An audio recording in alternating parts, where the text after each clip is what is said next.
Welcome to College Football Roundtable, your source for college football coverage, including major storylines, playoffs, can't miss game previews, and picks each week. Join your hosts, Dan, Rob, and Jordan at the Roundtable for a show unlike anything else. As for Football presents the College Football Roundtable.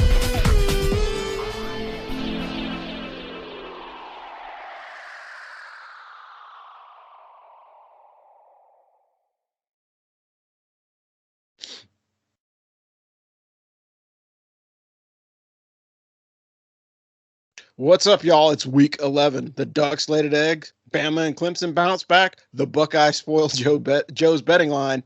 And Navy gave Notre Dame a scare. But the real question is Georgia becoming the next SEC dynasty? What's up, Trash Talkers? Welcome back to the College Football Roundtable. Or if you prefer, Ring Knocker Radio. But we call it two O's and an NCO around these parts these days. I'm your host, Rob, out of Fayetteville, North Carolina. We've got Dano Ikebesa out of coastal Connecticut, and 10-0 Trigger Joe. He's enjoying some of the weather in the home of the big house. How's it going today, guys? It's actually raining a little bit of flakes right now, but it's nice.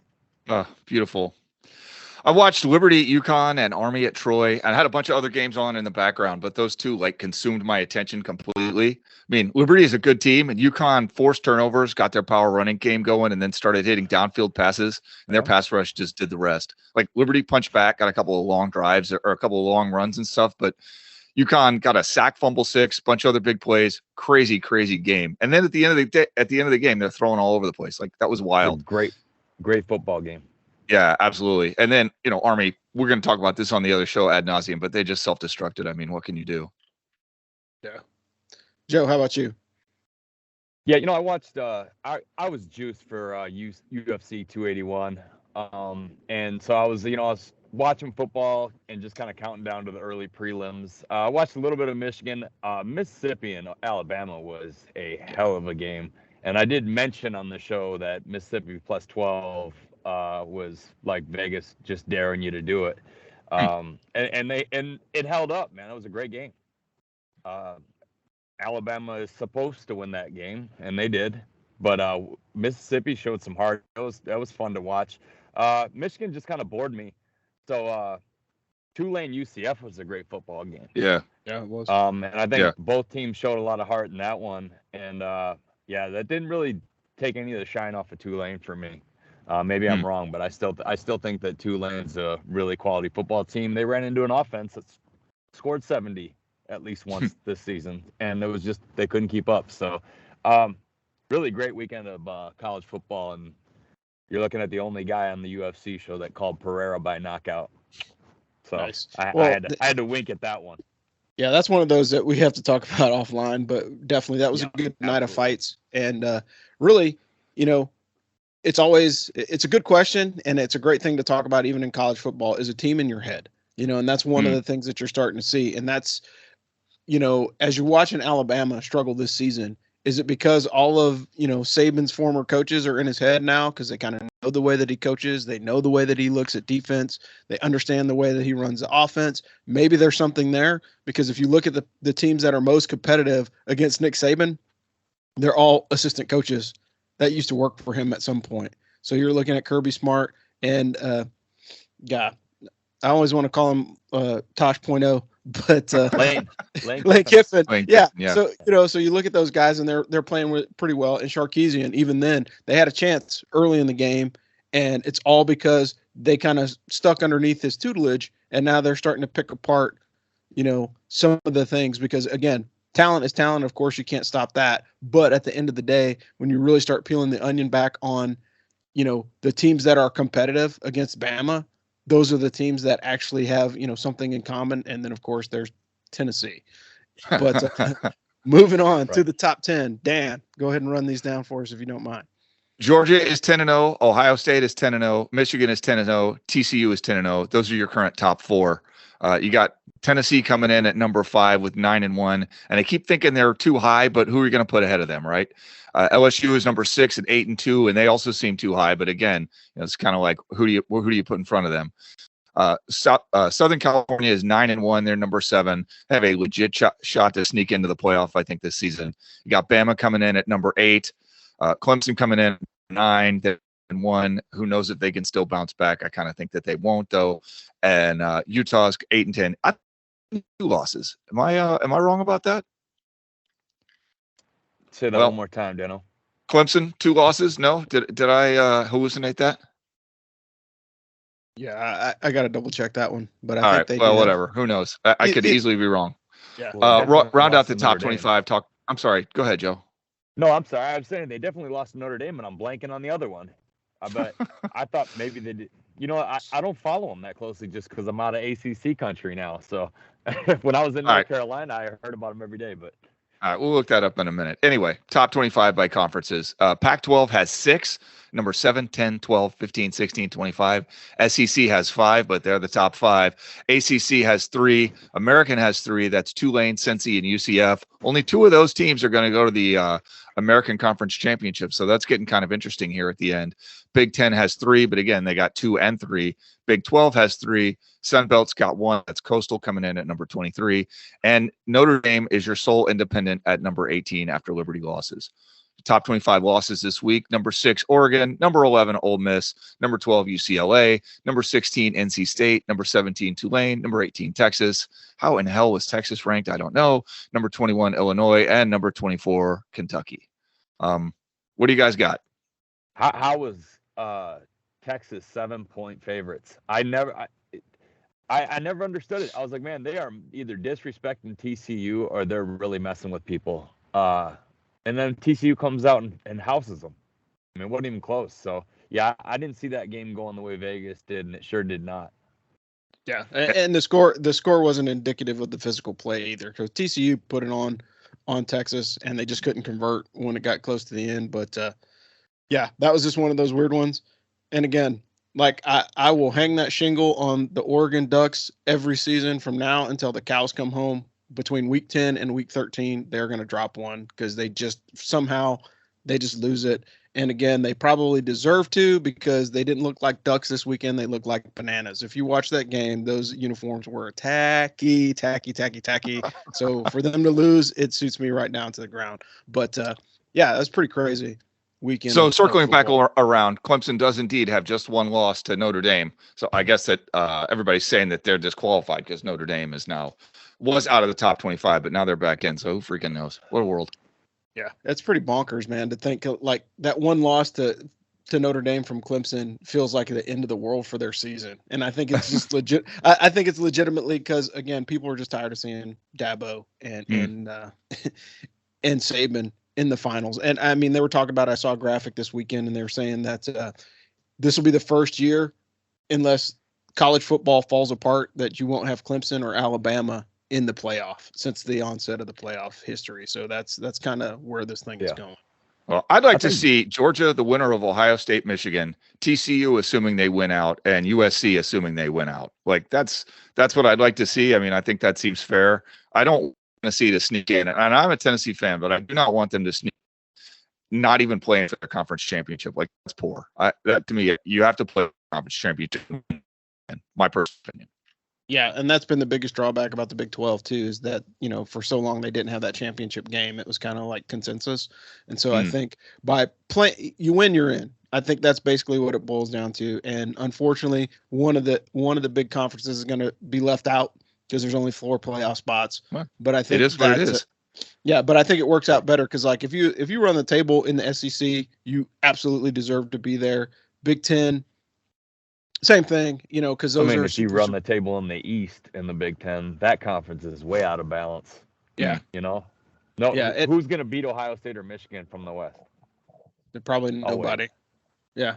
Yeah, don't hold your breath on that one. Right. All right, moving on to service academies, and we teased this at the beginning of the show. Like, Navy at 3-7 showed up with some strong belief in themselves and gave Coach Freeman an ulcer for sure, because it was 35-32 final score, and Navy was driving. Had they had another break at some point in the game, they could have won it. And I think that was one of those that Navy showed up like, hey, we're here to play ball. And I think Notre Dame honestly was looking past them. There's no way that the way that Notre Dame played the 2 previous weeks, like smacking the teams around that they did, that Navy's going to creep in there and play. And I will tell you, was it a fact of Notre Dame letting them hang around, or has Navy improved that much throughout the course of the season? Only time will tell. We only got a couple games left really to determine that. Air Force is 7-3. They beat New Mexico 35-3, and Army is 3-7. They lost a heartbreaker to Troy 10-9. That's like a freaking soccer score, a high scoring soccer game, or something weird. We'll deep dive that into at the Army football show, and Army takes on UConn this week. Commander-in-Chief's trophy, we'll just run through these real quick. Army holds it until next year. Air Force holds it until next year. That's the end of that. The first time since 2016 that they've won it. Yuck. And then the FCS academies. So the Merchants Marines won their 4th straight Secretary's Cup by defeating Coast Guard 41-33. They end their season 6-3. They had 450 yards of total offense. The Bears end their season 3-7 and played well enough, but they just haven't been able to get past the Merchant Marine Academy over the last couple of years. And so if you are looking at the FCS academies, you might want to dive in at Merchant Marines. Plus, they got cooler jobs on the back end. Coast Guard is cool. Like if you want. I don't agree with that at all. I not even a little. No way. Really? You want to do some counter drug stuff? You could be in the Coast Guard, but it's those uniforms, man. Like if your 3 friends leave when you put your uniform on, pride, dignity, and respect, I can't get with you. So that's kind of how it works for me. But without further ado, let's move on to Joe's Blue Falcon of the week. That's it. Colonel Rob, I'm getting tired of this no defense style of college football. Like, what happened, Kentucky? You're the first team in 3 years to do what you did. Yeah, you lost to Vanderbilt in conference. That's right. That hasn't happened in 3 years. Vanderbilt beating a ranked in-conference opponent. And all you had to do was hold them off the vaunted Vanderbilt offense that everybody has nightmares about, except that they don't. 2 4th-and-long conversions. And, man, you guys could have snuck out of there with a win and just forgotten about it. It's like, you know what I'm talking about. They turn the ugly lights on, and you're like, I'm not telling my friends about this. But anyways, I won't go any further. They could have snuck out like that with a win that they just didn't talk about, but now it's all over the place because you couldn't play defense. And Oklahoma is a fresh runner-up on the D-line, giving up over 200 yards to West Virginia. I knew going into that one they shouldn't be favored. I didn't want to touch that game, but wow, Oklahoma really has fallen from the elite, and they literally play no defense, and anyone can run all over them. So D coordinators from both teams and your entire starting defenses, come get your Blue Falcon practice jerseys, because that's what you should wear all week. Yeah, that was some interesting games, man. Like if you use the Vanderbilt, like actually winning this season is pretty impressive in and of itself, because they've been stringing together kind of a wonky season, but they've been putting it together. They've got some wins, which is a head scratcher for me. But UK, come on, guys! Like you guys are supposed to be one of the sleepers in the division, and you got walloped. So that's pretty bonkers. But moving on to the games of the week. Hey, guys, again, we're recording this on Tuesday, so unfortunately you're going to miss these if you're waiting for the lineup on this one. But you've got Bowling Green and Toledo. Again, you've got some serious MAC action starting the week. You got Bowling Green and Toledo. You have Ohio and Ball State, both on ESPN. One's on ESPNU, the other's on ESPN2. Wednesday, on the 16th, you've got Eastern Michigan at Kent State. You got Miami of Ohio and NIU, Western Michigan and Central Michigan. And again, those are off about the variety of networks. The Miami of Ohio game and the NIU game is going to be on the CBS Sports Network. Thursday, this is the warm-up for Thanksgiving. You got SMU and number 17, Tulane, taking on each other, 7:30 at ESPN. Friday, again, like this is pretty cool. Like I was going to say it at the end of the show, but this is kind of like my favorite thing of this season is just having college football from Tuesday to Sunday. I mean, like I'm totally down with that. And sometimes the games are a lot more interesting, and you can peek in on a game that may not be the team that you would watch, but because it's the only thing on television, it kind of gives you an opportunity to watch some other teams out of conference. You got USF and Tulsa, San Diego State, and New Mexico State. They're playing late on Friday, so if you are don't have work or anything on Sunday morning or Saturday morning, you can stay up late to watch those games, because USF and Tulsa kicks at 9, and San Diego State, New Mexico kicks at 9:45 in the p.m. All right, Saturday. Here's the Saturday slate. Early games. Navy is kicking at UCF at 11 o'clock in the morning. That one. Wow. Oof. I just don't know what to say about that one. I'm hoping that hey, if Navy shows up like they did against Notre Dame, that could be a good contest. But given the freaking butt whooping that UCF just put on Tulane, I don't know. I don't think Navy can keep up with Central Florida on the scoreboard, but I wanted to take the under in that game, but I'm just scared. Like either one of those teams, it's just crazy. They've just been too crazy. Yeah, it's like he's reading my mind. I mean exactly what Daniel just said. If I would have said it first, that's exactly what I was thinking. Yep. Yeah, I think they've both been too inconsistent throughout the season to really kind of say, hey, their offense is good and their defense sucks. Like you can take an over or under on that based off of whether or not they, if they score 20 points a game or whatnot. But it's been streaky at best. You got Vautech and Liberty kicking at noon. That should be a good one. That'll be on ESPN Plus. ESPN Plus is like dominating some of the other outer market games, which would probably be the easiest way to say it. TCU at Baylor kicks at noon. That one's going to be I think that's a trap game for TCU. TCU is notably good, but Baylor and TCU, that's always a barn burner. Like you can watch that one till the last play of the game, and it may even go into overtime just the way that those guys play. Got Illinois and Michigan. I don't know, man. Like Illinois is Illinois. Who knows? Bama is playing Austin P. Like, why is this even still a thing? Like, why do we still have cupcake games? Like, this is major college football. Like, Bama probably needs it to recover, so I'll give them credit for that. But, like, holy Austin P. University, I mean, like, good school, but not known as a football powerhouse. So they're bringing that 7-3 record into Tuscaloosa. Yeah. It looks respectable. Yeah, it looks respectable, but the game starts. Yeah, we know what the outcome is going to be. We're going to see the second teamers for Bama probably about we may see the water boy. Yeah, midway through the third quarter. UConn at Army kicks at noon on the CBS Sports Network. You got Louisiana and Florida State. Again, that's another one of those cupcake games for a team like Florida State. At least it used to be. You got K-State and West Virginia. That'll be an interesting one because West Virginia is slowly plodding away. K-State, they're good, but they're not great. And I think that would be the best way to kind of describe that team this season. Moving down, you got BC and Notre Dame, so you got the Battle of the Gold Domes at 2:30. That's going to be on the Peacock Network and NBC. Again, I'm a fan of Old Dominion. I mean, I'm not going to be like they're not going to be my number one team or buy season tickets, but I mean, given the way that they've been playing the last couple of years, they're a solid football team. They're taking on App State at 2:30. You got Ohio State and Maryland.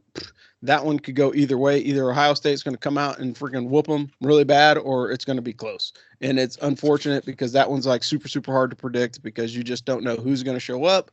And you really don't know how long Coach Day is going to keep his starters in, man. That's a problem, especially this deep in the season, keeping your starters in until like the third or fourth quarter. I wouldn't do it, but I'm also not the coach. Moving down, you got Penn State and Rutgers. I don't know. The way that Penn State played last week, they're probably going to beat Rutgers up pretty bad. We'll see. NC State and Louisville, that's an interesting game. Like, if you would have asked me 2 weeks ago, I wouldn't have cared. But seeing after the smackdown that Louisville put on NC State changes the calculus on that one. You got number 18, Texas and Kansas. Those are both 6-4 teams kicking off at 3:30. That'll probably be a better game than advertised. We'll see. You got Coastal Carolina at Virginia, Georgia at Kentucky. Kentucky, like we would have cared if you hadn't lost to Vanderbilt last week. I mean, come on, man. That's terrible. It's a shame. It is a shame. Like, because that would have been a great matchup. I think people would have been more excited for this game had Kentucky kept it together, but unfortunately they didn't. You got Georgia Tech and North Carolina. North Carolina is playing some really great ball. Nobody's talking about Drake Maye. That dude is putting up the same numbers as CJ Stroud. He just happens to be in the ACC and he happens to be playing for, UNC. Nobody's talking about him. I think that kid is legitimately good. They're doing pretty well. They have a chance to at least win the division. Maybe. They have already won the division. They've already clinched a trip to the ACC championship game. Yeah, so those guys are, North Carolina's a solid team. I mean, nobody's talking about them. I think that's going to bite somebody, particularly later on in the season, or in a bowl game. They're going to come back and smack those dudes around. Got Tennessee and the other USC kicking at 7. Then you got Oklahoma State, Oklahoma, Bedlam. Their whole season is Bedlam. Like the game's not even Bedlam anymore, just by the trash that they've been playing. You got USC and UCLA. I kind of like these like out of sequence rivalry games because they kind of get you hyped up for next week, which is going to be the big time rivalries. You got Syracuse at Wake. Again, that was a more interesting contest at the beginning of the season. It's now pretty interesting because of the slip ups that both of these teams have had. So we'll see how it pans out. Then again, cupcake game for LSU. They got UAB. I don't know if I like that one. Colorado State and Air Force kicks late. And then you've got Utah and Oregon. And again, will the Ducks lay another one? Utah's pretty good. Oregon's coming off of a huge rivalry loss. And can they keep it together for the rest of the season? But other than that, let's take a deep breath and pick some games. Weekly locks. And what do you got? So I went 2-1 on my picks last week. UCF at Tulane went way over 53.5. App State blew it against Marshall. It's so frustrating. And Army at Troy went way, way, way under 46.5. So I called that one. This week I've got UConn at Army under 43.5. I mean, is UConn going to score 43.5? Because I don't have a lot of faith that Army can put actual touchdowns on the board. We just haven't seen it in the last X number of games. UTSA at Rice over 59.5. Both those teams have been over a ton this season. And finally, Syracuse plus 10.5 at Wake Forest. Like you said, I think these teams are in very similar spots. You know, Syracuse getting 10.5 points against a team that probably, going to go to overtime against, if I'm being honest. Joe, what do you got? Yeah, I went 2-1-1 last week. LSU pushed -3. Indiana screwed me. Then the TCU was a good call, and the over on UCF Tulane. Then I said Daniel stole one of my picks, but I'm going to keep it because I really liked that one, and we were right on that one for sure. Starting early in the week, I like Tulane -3 at home against SMU. They lost a tough one last week to Central Florida, but I think a double-digit win total for this team is the standard this year, and I think it should be.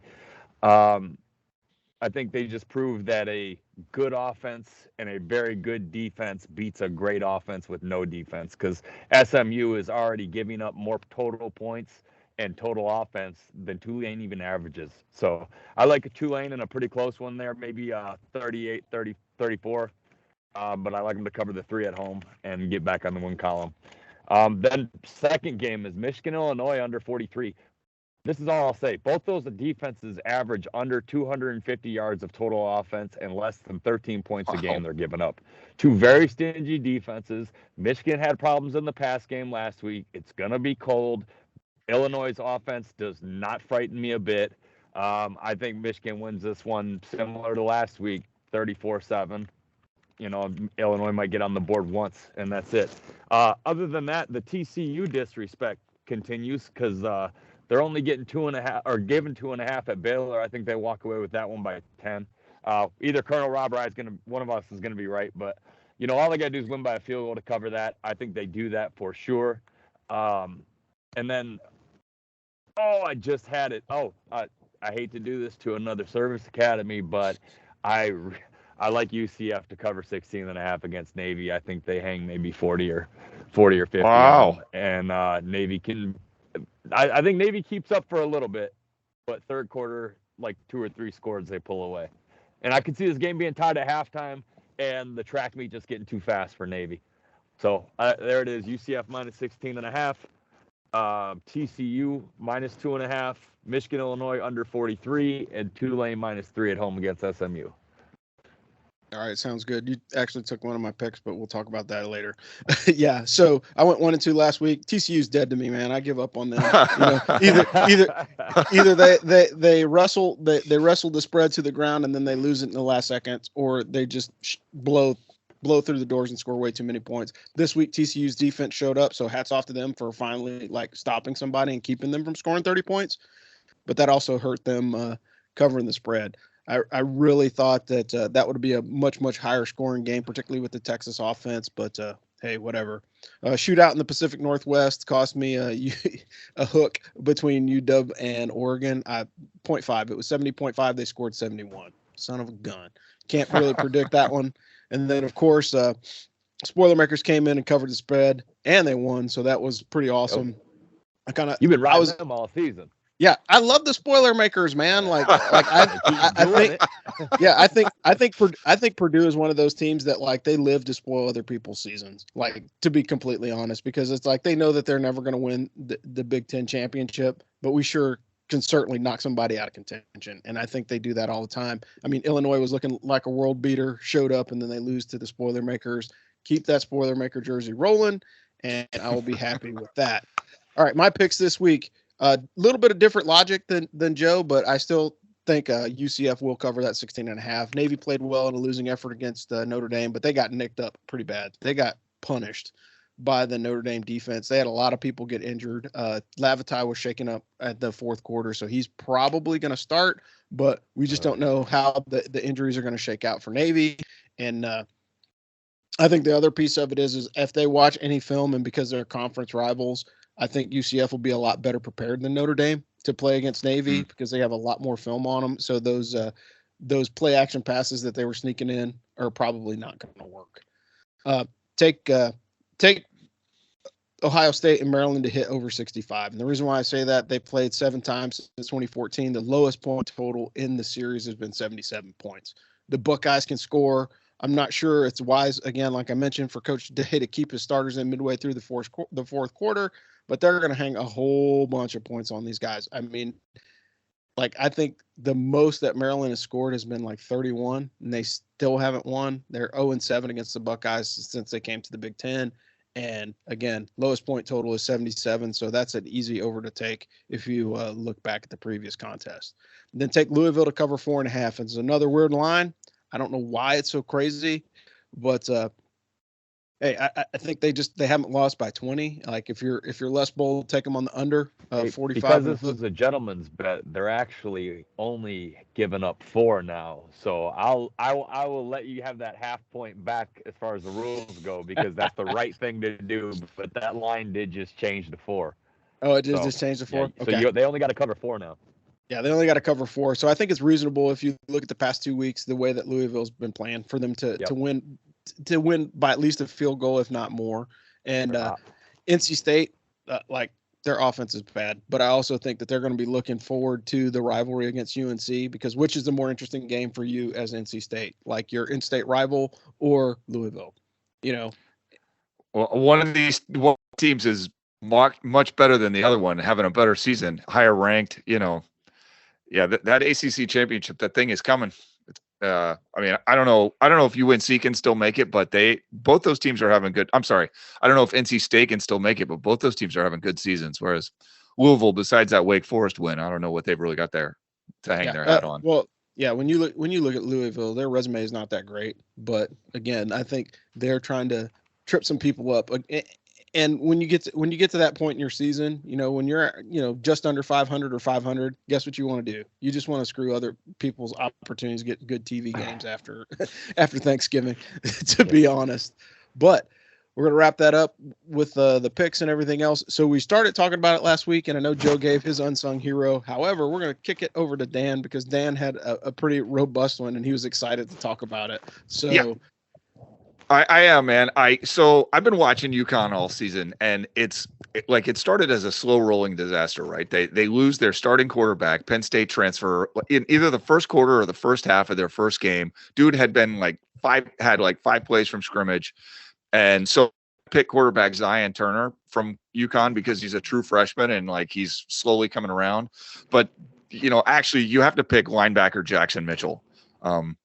Dude, he's got to be the best linebacker in college football that nobody's talking about. Like, unless you're a fan of the Huskies, and there's not a super huge people, like, who has heard of Jackson Mitchell? I live in Connecticut, and I had not heard of him until this weekend. But my man has 117 tackles this season, 47 solo, 4.5 sacks, 3 passes defensed, 1 interception, 2 forced fumbles, 5 fumble recoveries.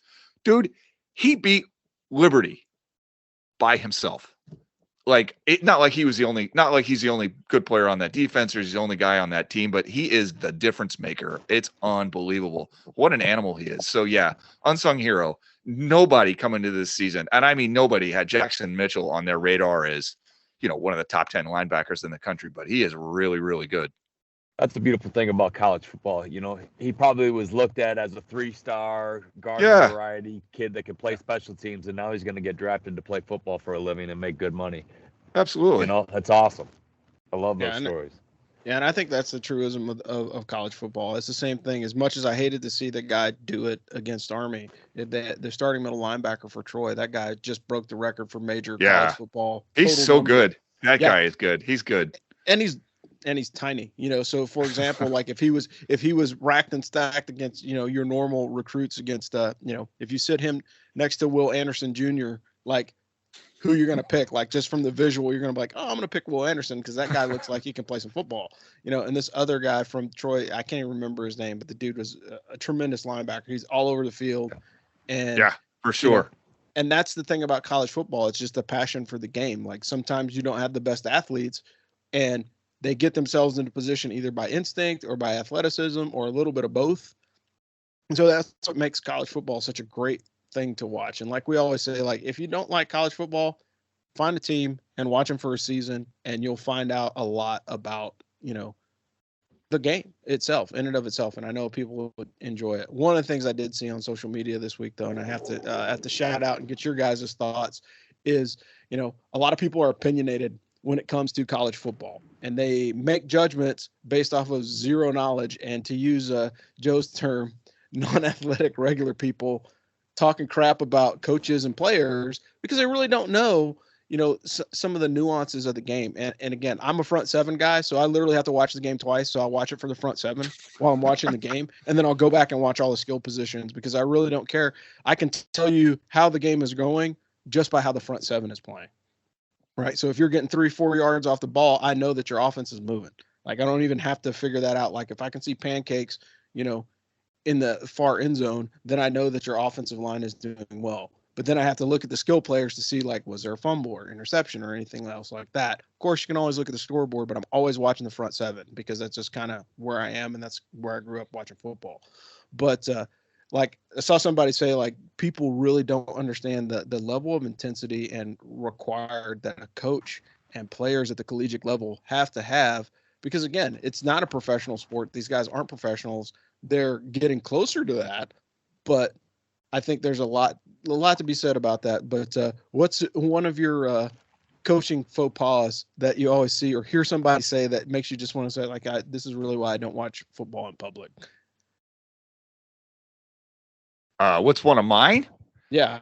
I guess the biggest thing that drives me crazy is that when you're watching football on TV, everything is about the quarterback.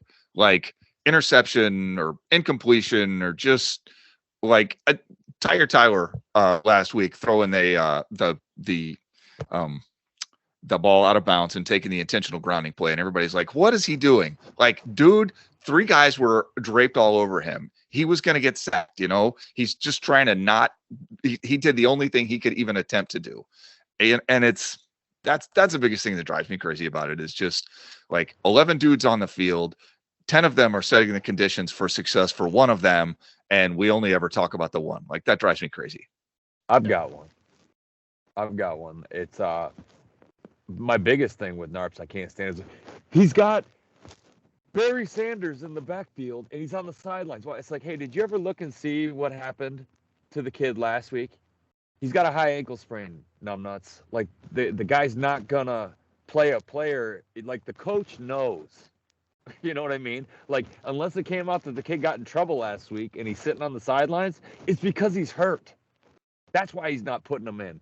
It's like, and if you had enough football knowledge in your entire body that he had in his pinky nail, you'd understand that, yeah, it's the star of the team and he's on the bench for a reason. It's because he's not 100% and they're saving him for this game or for X, Y, Z, or he's taking a breather. Is that okay?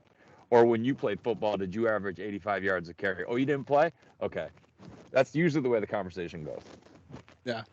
And one of my things is it's twofold. One, like kids dogging on, folks dogging on these college players. They're kids. Like They're deep down kids. inside, they're still somebody's kid, and you're beating them up. And really, they're doing the best that they can in the situation that they've been put in. But the other part of it is when people immediately start calling for a coach to be removed, like after 1 or 2 losses. Like, okay, I first hate of that. all, Oh, I hate that.